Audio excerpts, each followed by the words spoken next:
আসসালামু আলাইকুম। আমার চ্যানেলে আপনাদের সকলকে স্বাগত।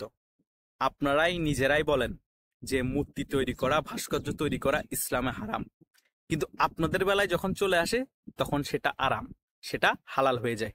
এখন যে 14ই এপ্রিল যে প্রোগ্রামটা করতেছেন, শেখ হাসিনার যে বিকৃত ভাস্কর্য তৈরি করেছেন, এটা কি ইসলামের দৃষ্টিতে হালাল? এটা সারা বিশ্বের কাছে প্রমোট করতেছেন এবং বাংলাদেশের মানুষের কাছে প্রমোট করতেছেন। এই ভাস্কর্য তৈরি করে এটা এখন হালাল হয়ে গিয়েছে। এই হারামের কথা বলে মুক্তিযুদ্ধে যত মোরাল আছে সকল কিছু ভেঙে ফেলেছেন। শেখ মুজিব, যিনি জাতির জনক বাংলাদেশের, আপনারাই জাতির জনক বানিয়েছিলেন, তার সকল মোরাল ভাস্কর্য ভেঙে দিয়েছেন এই একটি হালাল হারামের উদাহরণ দিয়ে। কিন্তু এখন শেখ হাসিনার বিকৃতি ভাস্কর্য তৈরি করে সকল কিছু আপনারা কি করেছেন? হালাল করে দিয়েছেন। নিজেদের ক্ষেত্রে গেলে সকল কিছু হালাল হয়ে যায়, আপনাদের ক্ষেত্রে আসলে শিশু বলাৎকার হালাল হয়ে যায়, অন্যরা করলে এটা হারাম। আপনাদের ক্ষেত্রে আসলে সুদ হালাল হয়ে যায়, অন্যরা করলে সেটা হারাম। মানে আমার পক্ষে থাকলে সেটা হালাল, কিন্তু অন্যদের ক্ষেত্রে সেটা হারাম। এটাই হচ্ছে বাংলাদেশের এখন কি ফতুয়া হয়ে গিয়েছে। ফতুয়ার কিতাব কি পড়ে দেখেন, ফতুয়ার কিতাব কি ওইখানে আছে। কিন্তু এসবের ফতুয়া যে দিচ্ছেন, তো নিজেদের বেলায় কেন হালাল হয়ে যাচ্ছে, অন্যদের বেলা হারাম হারাম হলে? সকলের বেলায় যেটা হারাম ফতুয়া, আপনার বেলাও সেটা হারাম, তাই নয় কি? এটাই তো বাস্তবতা হওয়া চাই। ইসলাম শান্তির ধর্ম, ইসলামের মধ্যে প্যাচ লাগিয়েন না। কথা কি বুঝছেন? আপনারা যেটা করবেন একটাই করবেন, যেটা ফতুয়া দিবেন একটাই সেটা করবেন। যেটা শেখ হাসিনা সরকারের আমলে ইসলামে হারাম ছিল, সেটা এখনো হারাম, ভবিষ্যতে হারাম থাকবে। এটাই হওয়া চাই।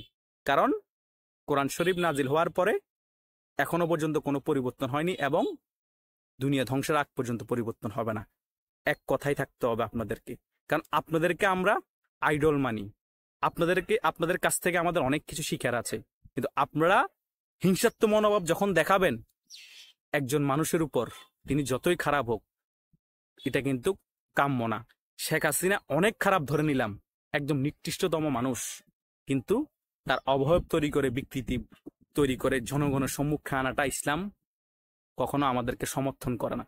ইসলাম কখনো কোনো ধরনের আকৃতি তৈরি করলে সেটাকেও সমর্থন করে না। এটা আপনারাই তো আমাদেরকে শিখিয়েছেন, কি শিখান নাই? শিখিয়েছেন তো। তো আমরা আপনাদের থেকে কি শিখবো? তখন কিন্তু এটা হারাম বলে বলে, আপনারা নাজায়েজ বলে বলে কত ধরনের ফতুয়া দিয়েছেন। এখন কেন ফতুয়া দিতে পারছেন না? কারণ এটা আপনাদের পক্ষে যাচ্ছে, সে কারণে। তাহলে আর আপনারা ইসলাম পালন করলেন কোথায়? আপনাদেরকে আর আইডল মেনে আমাদের লাভ কি? যে বিকৃতি তৈরি করেছিলেন সেটা পুরো ছাই হয়ে গিয়েছে, দেখতে পেলাম। লাভ কি হলো?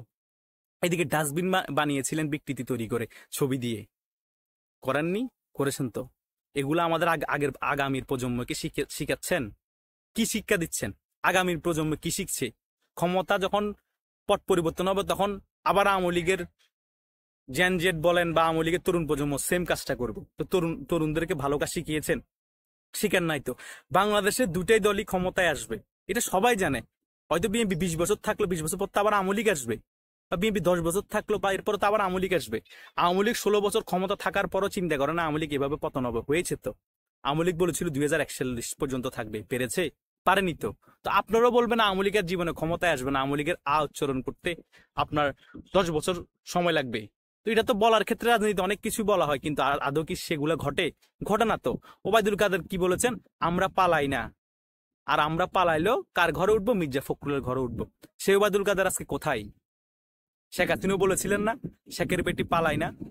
উনি হয়তো পালাই নেই, সসম্মান হয়তো ওনাকে ইন্ডিয়া দিয়ে এসেছিলেন বাংলাদেশ আর্মি, তবুও দিয়ে চলে গিয়েছে তো। তো রাজনীতিতে অনেক কথা মাইকের সামনে বলতে হয়, জাস্ট তার কর্মীদেরকে ভরসা দেওয়ার জন্য, আশ্বাস দেওয়ার জন্য। এখন সেম কাজটা বিএনপি করতেছে, জামাত করতেছে, ডক্টর সরকারও সেম কাজ করতেছে।